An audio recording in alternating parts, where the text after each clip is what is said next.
In this video, we're going to look at graph transformation, and I've chosen as my parent graph y equals the square root of x. This is going to be graphed in red. So if you have to graph this one from scratch, all you have to do is pick suitable x values. When x is 0, the square root of 0 is 0. When x is 1, the square root of 1 is 1. Then we go to 4, since it's a perfect square, the square root of 4 is 2. Square root of 9 is 3, the square root of 16 is 4, and we get our square root function that kind of looks like half a parabola laying on its side. So now we have the parent graph, we're going to have to do graph transformations. So what I'm going to do now is I've superimposed on the red graph the blue graph, and right now f of x is equal to the square root of x. And we're going to look at these graph transformations here. We're going to change the values of A, B, C, and D and see what they do to the graph. Initially, I want to look at what happens if I change this number D here. Initially, notice I have nothing up here, so D is 0. So now I'm going to make D, let's make it, increase it, so it's 1. So now I have the square root of x plus 1. Notice the plus 1 is after the square root. It's outside of the square root. And what did that do to my graph? It shifted it up 1 unit. Notice my y value went from y equals 1 to y equals 2. Notice x value stayed the same. Here the x value was still 4. 2 plus 1 is 3. Change the y value. 3 plus 1 is 4. So now let's increase D a little bit more, make D 2. So now I have the square root of x plus 2. What happened? It shifted it up 2 units. This point moved up 1, 2. 2 plus 2 is 4. 3 plus 2 is 5. I could keep making D bigger. So when D is 3, or close to 3, right here I have 3.2. Square root of x plus 3.2, what did I add to my y values? 3.2.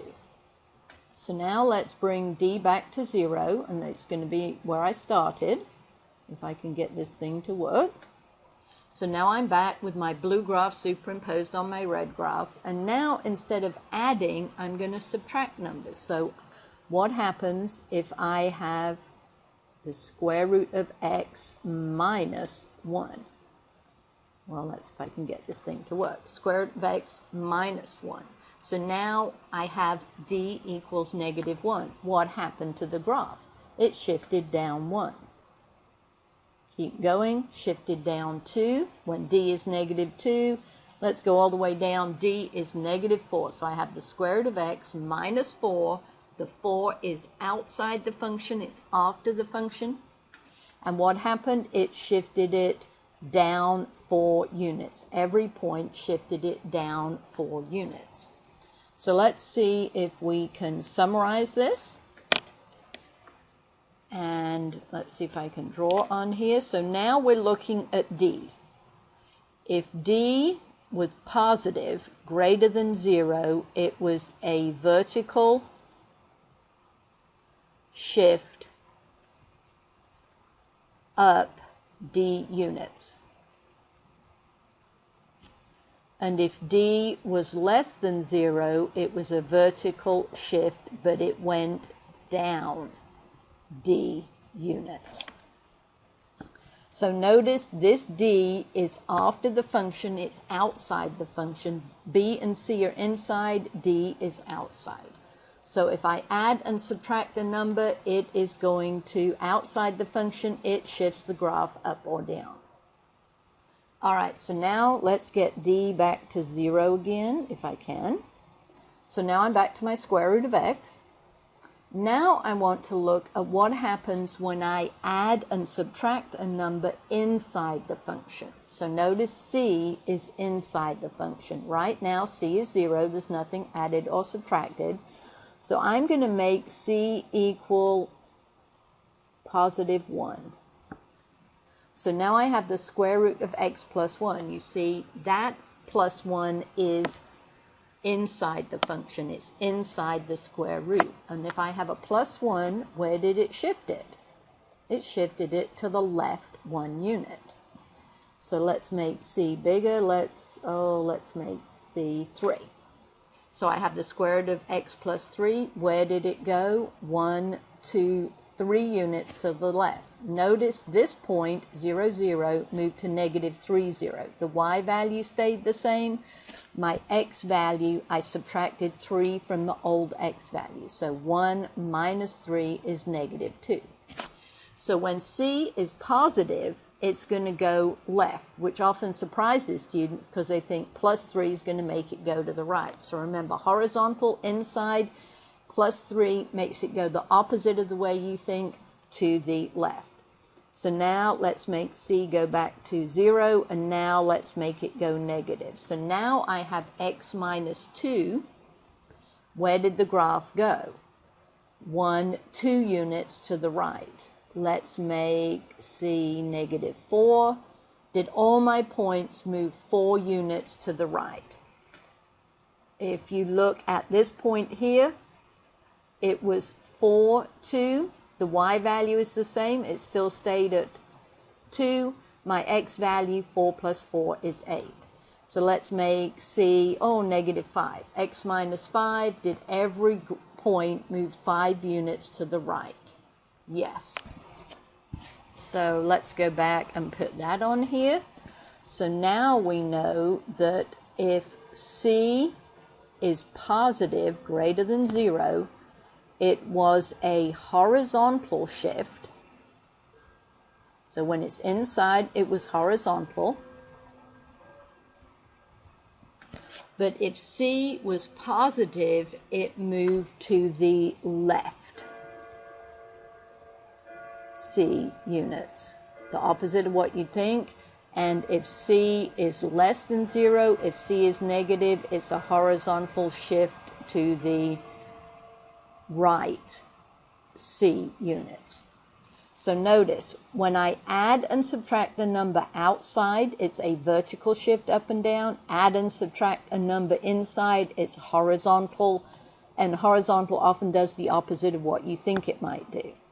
So that's when I add and subtract numbers. Now let's get my graph back to where it belongs.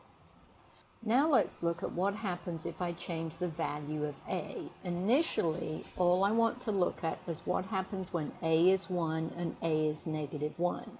Notice here I have the graph when A equals 1, the number in front multiplied is a positive 1. My blue graph lies on the red graph. Now I want to look at what happens when I change this number here to a negative 1. Notice now I have the f of x is the opposite, or the negative square root of x. What happened to the graph? Well, the points that were up here have now gone down here. So let's look at 0, 0. Did 0, 0 change? No, it stayed the same.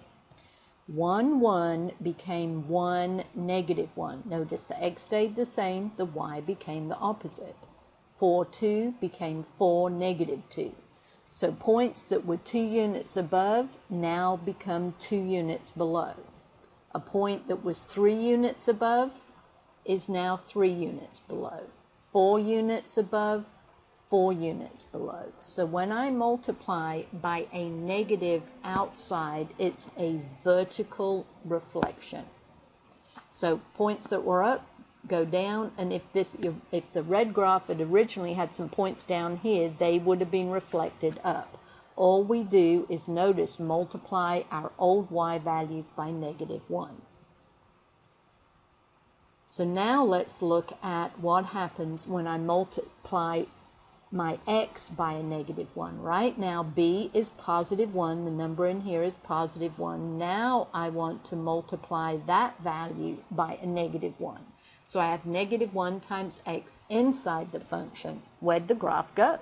Instead of opening out to the right, it opened to the left.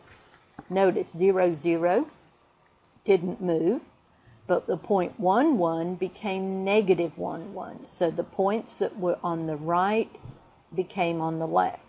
Notice 4, 2 became negative 4, 2. So I'm multiplying my x values by negative 1. 9, 3, it was 9 units to the right. it becomes 9 units to the left. The y value stays the same, and my x value becomes the opposite of what it was over here. So let's see if we can summarize that on here. And let's see if we can pick a different color now. So I now know if A equals a -1, this is a vertical reflection.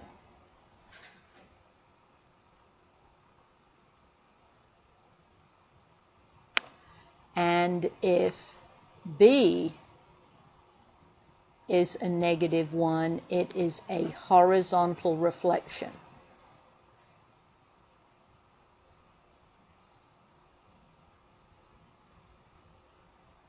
And remember, let's look at the graph again. A horizontal reflection means it reflects in the y-axis. If I folded my paper down the y-axis, the red graph would lie on the blue graph.